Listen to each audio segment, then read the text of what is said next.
For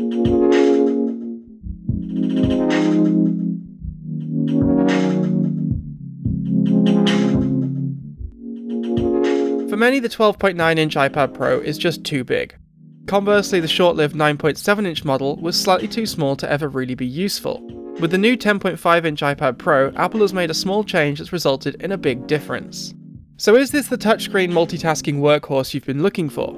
As ever, that's going to depend on a few personal circumstances.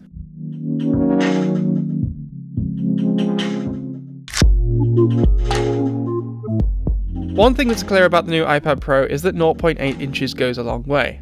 Despite rocking the same somewhat stale design that Apple has been using since the release of the iPad Air, the 10.5-inch iPad Pro might just be the perfect size tablet. Apple has shrunk the bezel around the screen and increased the overall size of the iPad by less than an inch. The result is the smaller iPad Pro Apple should have released all along. Typing is faster thanks to a larger keyboard, running two apps side by side is finally useful thanks to the larger screen, and even the on-screen keyboard delivers the best touchscreen typing experience I've ever had. The cherry on top of the cake is the silky smooth visual performance delivered, which makes the iPad Pro a joy to use. A new refresh rate of 120Hz, up from 60Hz on previous models, adds another dimension of fluidity to iOS. This carries over to the Pencil, which now tracks at a virtually imperceptible 20-millisecond delay. Despite being a flagship machine, many of Apple's latest iPhone technologies are still missing. There's no 3D touch, no haptic feedback, there's a squishy mechanical home button, and you even get a real-life headphone jack. The accessories are also largely unchanged. Unfortunately, Apple still insists on using that soft fake suede stuff on the underside of the keyboard, which sucks up dirt in no time. The Pencil also hasn't changed since its release, though the new iPad Pro's improved refresh rate makes for a more pleasant writing and drawing experience.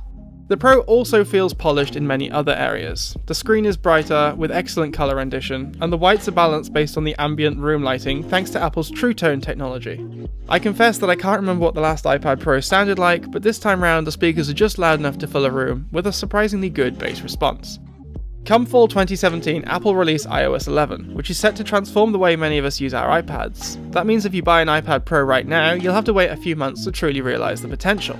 I didn't test iOS 11 on the iPad Pro since it's still in beta and not quite ready for public consumption. When the update does land in the fall, you can look forward to seeing a proper file management app, a Mac-style dock for dragging and dropping documents, improved multitasking with a new app switcher, and a whole range of Apple Pencil improvements. Of course, iOS is still iOS, and that means the iPad Pro still runs a mobile operating system rather than a desktop one. This has benefits and drawbacks. When I first reviewed an iPad Pro, I realised how truly productive iOS could be, a side effect of Apple's aggressively restrictive design. This still rings true today, and it's set to get even better with iOS 11. Apple's approach to hardware also helps. The Fusion chip is plenty powerful enough, there's 4 gigs of RAM for thirsty browsing sessions, and the form factor is small enough that you can just throw it in a bag and go. Battery life sits at around 10 hours, which is better than most laptops, and it even charges via USB. It's not all roses though, and there are still some drawbacks. iOS has some weird, quirky typing issues, particularly surrounding auto-capitalization. You're better turning off all the assists and typing as you would in a laptop. There's also still nowhere to put the Pencil when you're not using it, and its round shape means it falls off just about any uneven surface. A question that continues to rear its head every time Apple releases a new iPad Pro is, can it replace your laptop yet? The answer always depends on what you use your laptop for. If you're a student or office worker who needs to use Word or Excel, send email, browse Facebook, and maybe watch a bit of Netflix on the train, the iPad Pro might be the tablet for you. The lack of desktop OS means you still can't replace a Mac or PC though.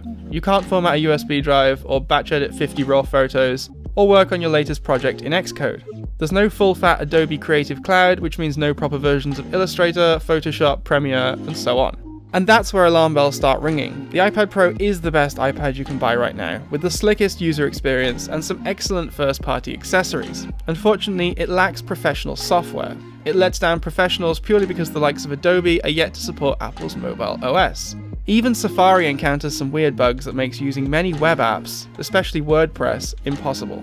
Apple loves to remind us that the iPad Pro is more powerful than many other laptops currently on the market, but power alone does not make for a productive machine. You need the software too, and that's something that's currently out of Apple's control. So, is the 10.5-inch iPad a tablet you should buy? Yes, absolutely. It's the best iPad. You'll have more fun using this iPad than any other. You'll get more work done too, unless perhaps you're an artist who really needs that huge 12.9-inch display. But if you're hoping for the iPad Pro to step up and play a more, well, pro role in your professional life, you might be disappointed. I know an artist who recently picked a Surface Pro over an iPad Pro purely because Microsoft's tablet runs a full desktop OS, which means full compatibility with Adobe Creative Cloud. For the iPad Pro to truly be competitive in the professional space, we need to see compatibility with a wider array of industry standard software. While the tablet plus a full set of accessories starts at just over $900, I don't think price is what's holding the iPad Pro back.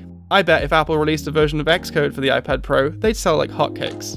If the price does seem a little too steep, don't forget you can still pick up a regular iPad from $329, though you'll have to give the pencil and smart keyboard a miss.